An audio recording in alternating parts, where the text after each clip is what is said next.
If you asked a room full of TTRPG players what their favorite part of a game is, I'd wager very few of them would shout, "Travel!" And honestly, that's fair. But let's see if we can change that. Hey folks, James from the Dungeon Puffin. Today we're going to talk about how to make overland travel actually enjoyable in your tabletop games. But a quick heads up, this topic is notoriously divisive. What works wonderfully for one group might totally flop with another. So if you got any ideas of your own, drop them in the comments and help build a nest of perspectives. But just be cool with each other. So the first question we have to ask is, can travel be interesting? Absolutely. But should it be? Let's be honest. Your group is laser focused on a mission, like stopping a necromancer from tearing a hole in the sun and 7 in-game days.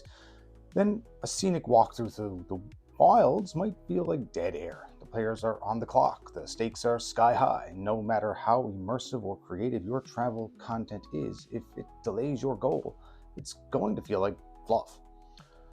That's why a lot of DMs simply summarize travel with a quick line like, you spend 3 uneventful days on the road and arrive at the gates of Ashford. Done. It's a tabletop version of a Star Wars screen wipe. And that's absolutely okay. There's nothing wrong with a fast traveling through less exciting stuff, especially if your players are more interested in plot momentum than wandering distractions. But not everyone plays that way. For some groups, the journey is the story.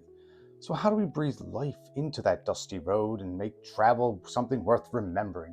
Let's start with the obvious inspiration stories like The Hobbit or The Way of Kings, where the act of crossing the world is central to the narrative. In games where the purpose is survival, exploration, or escorting something valuable, travel becomes meaningful.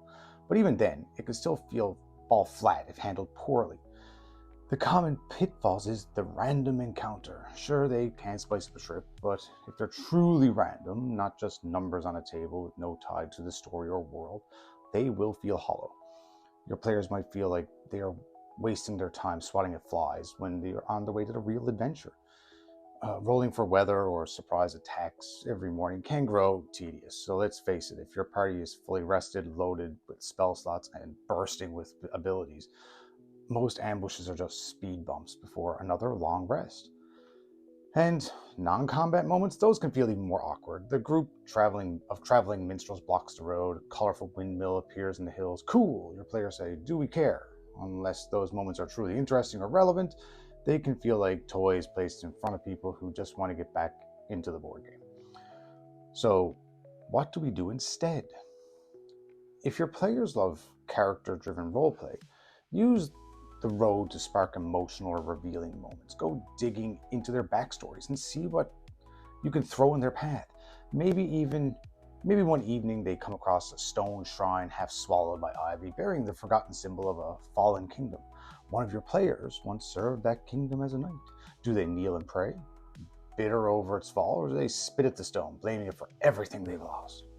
Or perhaps the party crests a hill to see a herd of strange beasts migrating below. Creatures that only exist in the stories one of your characters was told as a child. I thought they were extinct, the player would say. Maybe. Let them feel that wonder, that surprise, that truth made myth. For groups that don't need a nudge to roleplay, those who start conversations just because they're in character, offer them evocative spaces to explore that vibe. You don't need to plan a full scene, just a little flavor. Maybe the group makes camp on the crumbling steps of a ruined observatory, the stars above unblinking, as 2 players climb to the dome for a quiet heart-to-heart.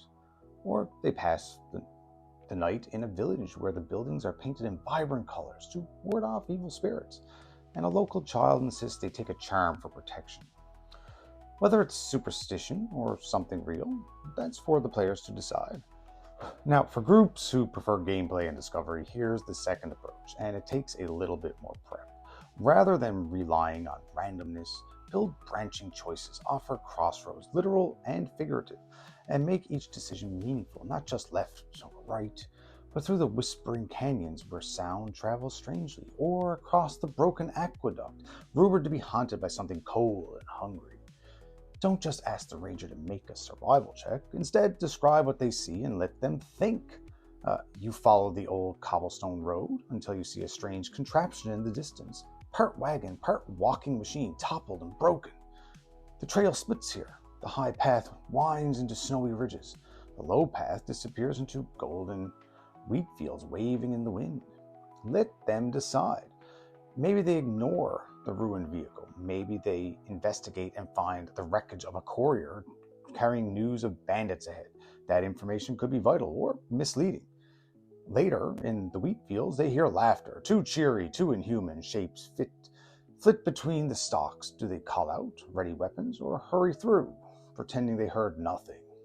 These moments turn the journey into a series of choices. Maybe taking the high road would have led them past a traveling historian eager to trade tales. Maybe the wheat fields are safer, unless you insult the spirits that dwell there. And whatever paths they don't take, keep them in your back pocket. Don't say, well, if you had gone left, they would have fought a harpy and saved a druid. That's not helpful. Let missed opportunities linger in mystery. Reuse them later. The goal is to reward curiosity, intuition, and decision-making, not dice rolls alone.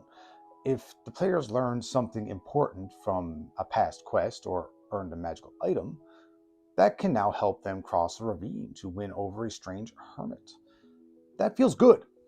Don't just point and shout, use the thing. Let them put the pieces together. Say, for example, they were gifted a lantern that reveals hidden messages when lit with moonlight. Now they arrive at an ancient toll gate with no visible way through. The gate is covered in carvings that shimmer under the moon's glow. The stone seems warm to the touch, you might say, and something about the shape of the relief makes you wonder if there's more to be seen in a different light. Let them connect the dots. That's the magic.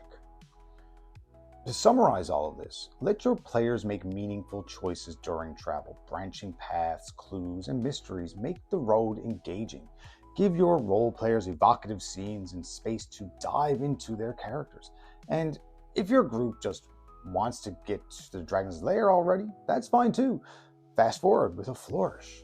Travel can be a powerful storytelling tool, but it works best when it matches the tone and the style of your table. Experiment, play around, and don't be afraid to switch gears if you need to. If you've got a great way of making journeys matter, I'd love to hear it. Toss it in the comments, and let's build better roads together. So until next time, keep your rations dry, eyes on the horizon. This is James from the Dungeon Puffin. Till next time, guys, happy travels.